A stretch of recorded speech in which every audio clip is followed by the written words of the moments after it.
आशा जी, कैसे हैं आप?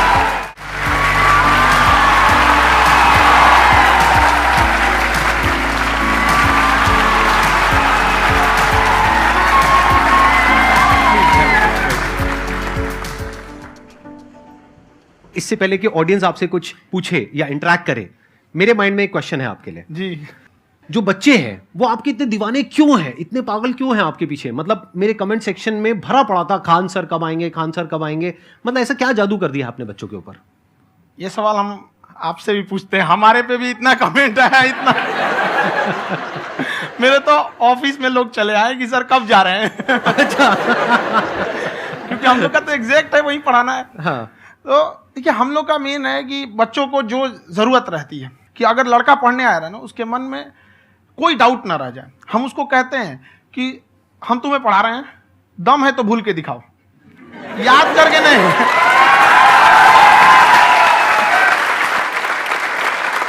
प्लस आप जिस प्राइस पॉइंट पे पढ़ा रहे हैं आई थिंक वो सबसे कम है, वो बहुत ही कम है। सर ये जो फीस का कल्चर है ये हमारा इंडियन कल्चर नहीं है। हमारा इंडियन कल्चर गुरु दक्षिणा है, उस हिसाब से वो सही है। ऑक्सीजन जैसे जिंदगी के लिए जरूरी है वैसे एजुकेशन जरूरी है। कोई ये नहीं कह सकता है कि पैसे की वजह से वो खान सर के यहाँ से लौट गया। क्या बात है।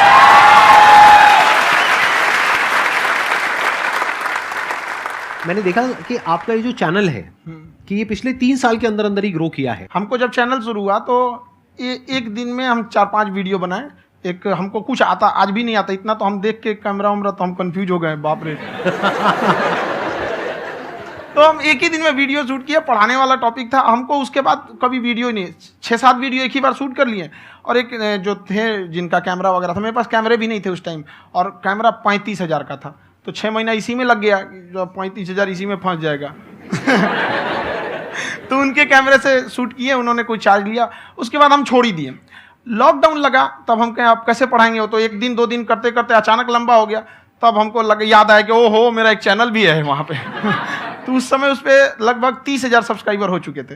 तो जैसे लॉकडाउन लगा तो उस पर पढ़ाना चालू किया, और पता नहीं क्या लोगों को पढ़ाई में इतना इंटरेस्ट आ गया कि आपका स्टाइल ऐसा है थोड़ा सा, आप आई थिंक पढ़ाई के साथ साथ में जो बीच बीच में आप थोड़ा बहुत छोड़ते रहते हैं ना, मतलब जो एंटरटेनमेंट चलता रहता है। ये बात हम देखिए, जब हम गुलाम थे ना तो अंग्रेजों ने एक चाल चला था कि भारत को हम फिजिकली गुलाम रखेंगे 100-200 साल, मेंटली 1000 साल कर देंगे। उन्होंने पढ़ाई का मॉडल चेंज कर दिया। उन्होंने ऐसा डिजाइन किया कि ये टीचर की रिस्पॉन्सिबिलिटी है, वो पढ़ा के चला जाए। टीचर की रिस्पॉन्सिबिलिटी यहाँ खत्म नहीं हो जाती। पढ़ाना तो कोई भी पढ़ा सकता है, टीचर की इससे बड़ी रिस्पॉन्सिबिलिटी होती है उसे समझाना। वो समझा कि नहीं समझा। अगर लड़का आपके समझाने के बाद डाउट रह गया तो ये आपकी गलती है। लड़का हमसे पूछता है सर इतनी भीड़ है आपके पास, तो कहे सर डाउट कैसे पूछेंगे? हम कह रहे यार तुम्हारा डाउट बचेगा तब ना पूछेगा तुम डाउट यहाँ पे।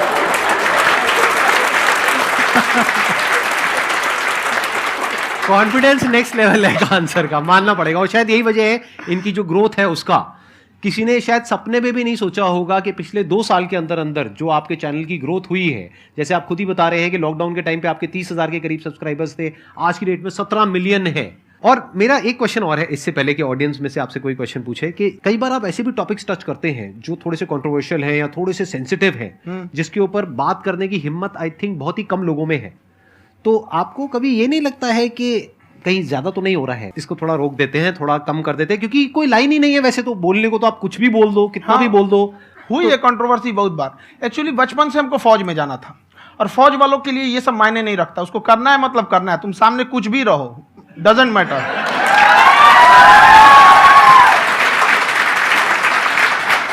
और मैंने YouTube पे देखा कुछ वीडियोस में कि आपका जो इंस्टीट्यूट है वहां पर आज से कुछ साल पहले कुछ बम गिरे थे। हाँ, कुछ गिरे थे, कुछ तो बहुत सॉलिड जगह गिरा था, फटा नहीं वो। मतलब आपके आसपास? हाँ, बम को भी पता है कि टीचर की इज्जत किया जाता है। क्या बात है, क्या बात है।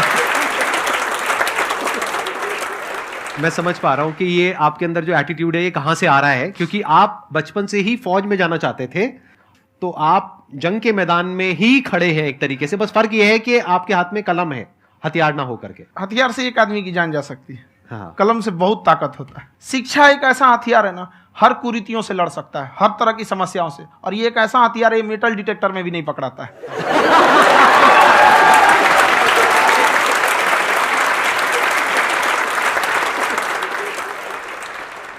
मेरा क्वेश्चन ये है कि अभी प्राइवेट ऑर्गेनाइजेशंस में पीटने का, पनिशमेंट का ये सिस्टम जो है खत्म हो गया है। हम आपके वीडियो में देखे हैं सर कि आप एक बड़ा सा रोल रखे रहते हैं, पुलिस है ना? वाला लाठी है वो, हाँ, पुलिस वाला लाठी है, और स्टेज पे बुला के बच्चों को उसी से धुनाई शुरू कर देते हैं मस्त एकदम से, है ना? तो सर मतलब कि बच्चे मतलब कि डरते नहीं हैं आपसे, और इस तरीके से कैसे कनेक्टेड हैं आपसे, है ना? और एक और क्वेश्चन सर, यूपीएससी का जो आप अपना बैच स्टार्ट करने वाले हैं, ठीक है, उसके बारे में बताइए सर, क्योंकि मुझे मतलब उस इशू करना है सर, ठीक है? और संदीप सर को देख लिए, मेरा तो वैसे ही हो जाना है।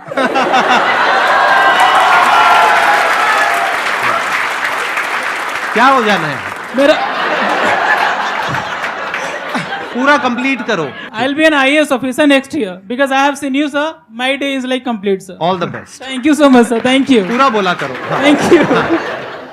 देखिए, लड़कों को जहां तक पीटने की बात है, जब पढ़ाने की बात आएगी तो उसको हम पूरे बेहतरीन ढंग से पढ़ाएंगे, लेकिन जब सजा देने की बात आएगी ना, तो वो भी बेहतरीन ढंग से होगा। ऐसा थोड़ी होगा कि बस एक ही चीज बेहतरीन ढंग से होगा।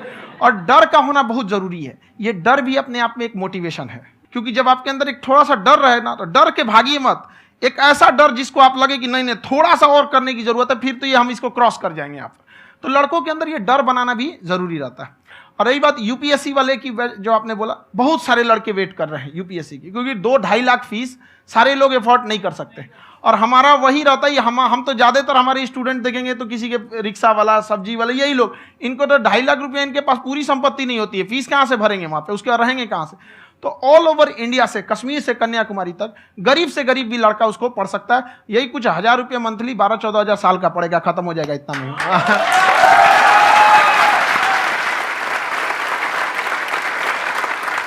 ये जो डंडे वाली बात इन्होंने कही, ये सच है? मतलब आप हाँ, सच में एक डंडा रखते हो पुलिस का ही है वो, और मारते हो? हाँ।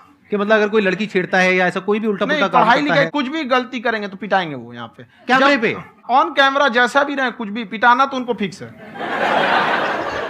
एक तो कोई मतलब विधायक जी थे, उनके लड़का को पीट दिए, तो चला दल बल लेके अपना वहां पे। उसने घर पे नहीं बताया था कि सर ने पीटा है, बस बोल दिया कोचिंग में पीटा है। बाद में पता चला हम पीटे हैं, तो उसके पिताजी मेरे सामने और पीटे।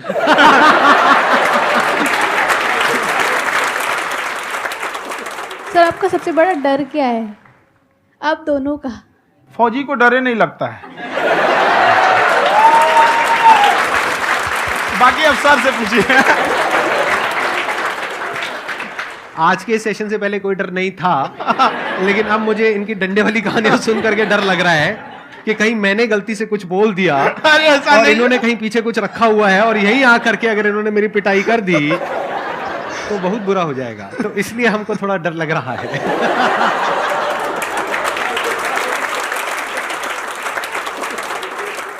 आपकी डेली कितने घंटे क्लासेस होती है? 6-7 घंटे। अभी भी खुद ही करते हो आप? हाँ, जो भी हमारे classes स्टाफ करते हो। परेशान रहते हैं। हम 1:30-2 बजे सोते हैं, सुबह 6 बजे उठ जाते हैं, परेशान रहते हैं। अरे इतना क्यों करते हो, है ना? क्योंकि उनको भी साथ साथ लगना पड़ता है ना। उनको साथ साथ लगना पड़ता है। हम जग गए तो कोई सोया थोड़ी रहेगा, परेशान रह, दिन में सोते ही नहीं है, बेचारा कहीं कहीं जाके सोते रहता है। तो हम सीट बांध दिए कि भाई तुम इस समय सो जाना, तुम इधर सो जाना। आपकी शादी हो गई है? नहीं हुई है अभी? मेरी खुशहाली देख के आप आइडिया लगा सकते हैं।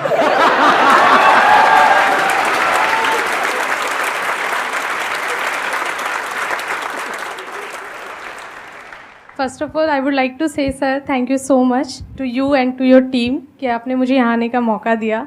एंड सर अब तक मैंने आपको सिर्फ फ़ोन या लैपटॉप में ही देखा है दोनों को, आज फर्स्ट टाइम लाइव देख रही हूँ तो बहुत अच्छा लग रहा है। तो मेरा क्वेश्चन ये है सर आपसे, जब हम लाइफ में कोई डिसीज़न लेते हैं कि हमें ये पर्टिकुलर चीज़ करनी है, और क्योंकि हम डिसीज़न लेते हैं तो हमारी आदत है कि पहले हम 4 लोगों से पूछते हैं कि तू बता तेरी क्या राय है, तू बता तेरी क्या राय है। तो उनमें से अगर कोई हमें कह देता है कि ये बेकार डिसीज़न है मत कर, तो हमारा माइंड कहीं ना कहीं डाइवर्ट होने लगता है और उसकी वजह से हम अपना डिसीज़न चेंज कर देते हैं। तो मेरा क्वेश्चन ये है कि कैसे हम अपने डिसीज़न पे स्टिक रहे, कैसे हम जो दूसरे के ओपिनियन है उनको अफेक्ट ना होने दें अपने ऊपर। दूसरे से सलाह लेने से पहले एक बार खुद उस पर रिसर्च कर लेना चाहिए, ताकि आप सामने वाला क्या सलाह दे रहा है आपको समझ में आना चाहिए। यहाँ पर ऐसा नहीं है कि कई बार ऐसे होते हैं कि दूसरे वाले को एक्सपीरियंस होता है, तो अगर आपको पहले से आइडिया है, उसके बारे में आप बेहतरीन ढंग से रिसर्च किए कि क्या इसमें प्लस पॉइंट है, क्या निगेटिव है, उसके बाद आप किसी से सलाह लेने जाइए। ये नहीं कि मन में आया सीधा बताओ, गड़बड़ा जाएगा। तो वहाँ पे पहले आपको R&D करना पड़ता है, समझ में आया कि नहीं। और जिंदगी हो या गाड़ी, जीतेगा वही जो टाइम पे गियर चेंज कर रहा है। तो डिसीजन चेंज करना बहुत ज़्यादा गलत नहीं है। इन्होंने बहुत अच्छी बात कही है और मैं इसी बात में थोड़ा सा और ऐड ऑन करूंगा कि ये जो आपने कहा ना कि अपने डिसीजन पे स्टिक कैसे रहें, ये कोई अच्छी क्वालिटी नहीं है, क्योंकि टाइम टू टाइम आपको अपने डिसीजंस को चेंज करना होता है। जैसे आपने 4 लोगों से डिस्कस किया, कोई इंसान कुछ पॉजिटिव बोल रहा है, कोई नेगेटिव बोल रहा है, उससे फर्क नहीं पड़ना चाहिए। डिपेंड ये करता है कि वो जो बोल रहा है उसका बेसिस क्या है। क्या वो किसी नॉलेज या एक्सपीरियंस के बेस पे बोल रहा है या ऐसे ही कुछ भी बोल रहा है? ऐसे ही बोल रहा है तो फिर उसकी बात पे ध्यान क्यों दे रहे हो? अगर किसी नॉलेज या एक्सपीरियंस के बेस पे बोल रहा है, फिर चाहे वो पॉजिटिव बोल रहा है चाहे नेगेटिव बोल रहा है, दोनों ही मायने रखता है। उसके बाद में रिसर्च करनी है और फिर रिसर्च करने के बाद में फाइनल डिसीजन अपना खुद का होना चाहिए। अब वो डिसीजन उससे अलग भी हो सकता है जो आपने पहले लिया था, और वो सेम भी हो सकता है। सर मेरा क्वेश्चन दोनों से है आपसे, how to deal procrastination and laziness. हमारा ब्रेन है ना, ये बहुत आलसी टाइप का, इसको आराम खोजना पसंद है। अब थोड़ा सा भी अब इसको आराम की ओर लेके चले गए ना तो फिर उधर ही रहेगा। आप सोचेंगे 10 मिनट आराम कर लेते हैं ना, तो 10 मिनट 2 घंटा बना देगा। उसको टॉर्चर कीजिए, चल 10 मिनट बाद में। उसको आप उस पर हावी मत, वो कह रहा है कि हमको आराम चाहिए, आपको हाँ आराम मिलेगा, पहले काम फिर मिलेगा आराम। तो आप उसके हिसाब से मत चल। आपका मन कर रहा है थोड़ा सा देख लेते हैं, कोई नोटिफिकेशन आया, आप कोई काम कर रहे हैं, क्यों पहले काम कर लीजिए, बाद में देखिएगा ना नोटिफिकेशन। आप हावी मत होने दीजिए यहाँ पे। अगर आप 5 मिनट भी थोड़ा सा लूज पड़े ना, थोड़ा सा कमर सीधा कर लेते हैं, 2 घंटा बर्बाद कर दिया आपको। हावी मत होने दीजिएगा उसको अपने ऊपर। प्रोक्रेस्टिनेशन को तोड़ने का एक ही तरीका है, सबसे छोटे लेवल पे ले जा करके उस गोल को तोड़ दो। यानी वो गोल बहुत बड़ा है, उसको ब्रेक डाउन करो, उसके सबसे पहले स्टेप पे आ जाओ कि उसको अचीव करने का सबसे पहला स्टेप क्या है। जैसे गाड़ी चलाना सीखना है, उसका सबसे पहला स्टेप क्या है। अगर घर में कोई नहीं है सिखाने वाला या सिखाने वाली, तो बाहर जा करके जो गाड़ी का ड्राइविंग स्कूल है उधर जा करके पैसे दे दो। अब फंस गए ना तो फंसा दो अपने आप को। दिमाग ये लगाओ कि अपने आप को कैसे फंसाया जाए। जब हम फंस जाते हैं ना तो फिर हमको वो काम करना ही पड़ता है। Then there is no looking back. जब तक आप सोच रहे हो तब तक सोच रहे हो, उसको बोलते हैं पैरालिसिस ऑफ एनालिसिस, कि आप सोचते चले जा रहे हो अपने माइंड में, मैं ये करूंगा वो करूंगा वो करूंगा वो करूंगा, और प्रोक्रेस्टिनेट हो रहा है, वो चीज टलती चली जा रही है। तो उसको छोटे से छोटे लेवल पे ब्रेक डाउन करके उसको कर दो, दैट इज नंबर 1। और जैसे ही करना शुरू करते हो, कोशिश करो कि उसको जब तक कि आप सही से नहीं कर लेते हो उसको छोड़ना नहीं है, तो आपकी लेजीनेस भी खत्म हो जाएगी। कई लोगों को तो हमने देखा जो सप्ताह में कुछ भी नहीं करता, वो भी संडे को आराम कर रहा है।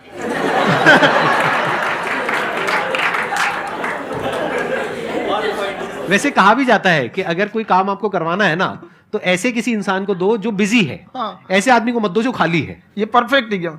किसी को भी आप देखिएगा जिसको आप कहते हैं कि मतलब थोड़ा ठीक ठाक आप समझते हैं कि नहीं ये बहुत आगे निकल, वो एक काम को खत्म करने के बाद कभी आराम नहीं करेगा। एक काम खत्म हुआ उसको लगेगा हाँ एक खत्म हो गया, अब दूसरा करना चाहिए। और वही जिसको देखिएगा एक खत्म हो गया और आराम करना चाहिए, कभी नहीं, लाइफ में आखिरी सांस तक।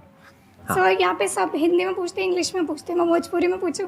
जौन भाषा ठीक लगे तोने में पूछ दो। हाँ सर।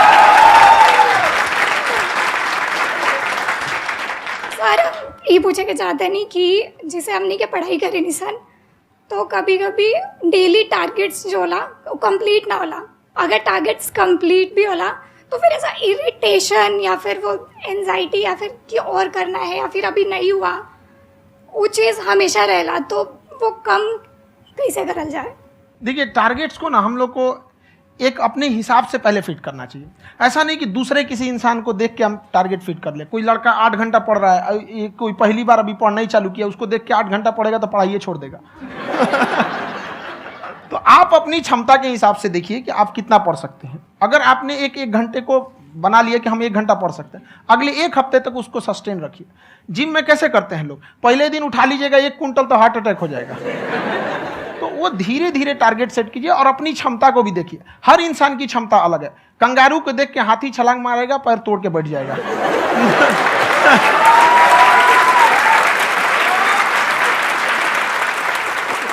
अब संदीप सर का मोटिवेशन देख के इसका मतलब क्या कि ट्रेन के आगे खड़ा हो जाएंगे, ढकेल देंगे तुमको।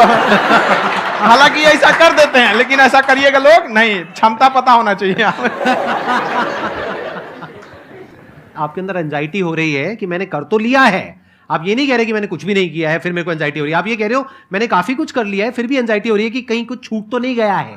तो बेसिकली आपको ये देखना है कि अगर आपके अंदर ये एंजाइटी हो रही है, that means you are a very good student. आप एक अच्छे स्टूडेंट हो। क्यों? क्योंकि बहुत सारे स्टूडेंट्स तो ऐसे हैं उनको पढ़ने के नाम से एंजाइटी होती है।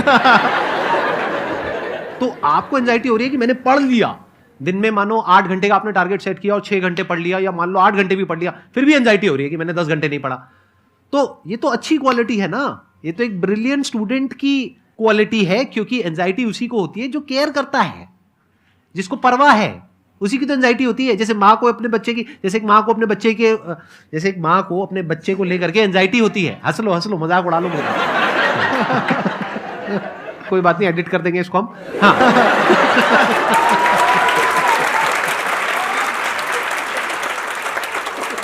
जैसे एक माँ है, उसको अपने बच्चे को लेकर के एंजाइटी होती है, थोड़ी सी भी तबीयत खराब हो जाए उसको एंजाइटी होती है, चाहे बच्चा ठीक भी है, डॉक्टर को नहीं होती है। क्यों? क्योंकि माँ को उस बच्चे से प्यार है। तो दैट मीन्स कि आप अपनी पढ़ाई को लेकर के सीरियस हो, इस वजह से आपके अंदर एंजाइटी हो रही है, विच इज नॉर्मल। जहां पर प्यार मोहब्बत होती है वहां पर थोड़ी बहुत एंजाइटी तो होती ही है ना। समझ रहे हो ना मैं क्या कहना चाह रहा हूं? आप लोग समझ रहे हो ना मैं कहां जा रहा हूं? जब वो किसी और से बात करती है तो एंजाइटी होती है ना।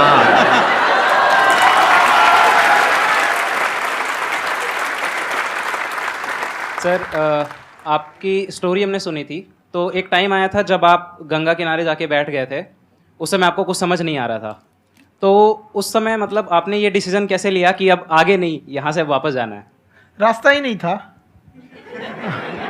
घर जाने के लिए एटलीस्ट 90 रुपये चाहिए थे, जेब में 40 रुपये थे। कैसे घर जाते हैं?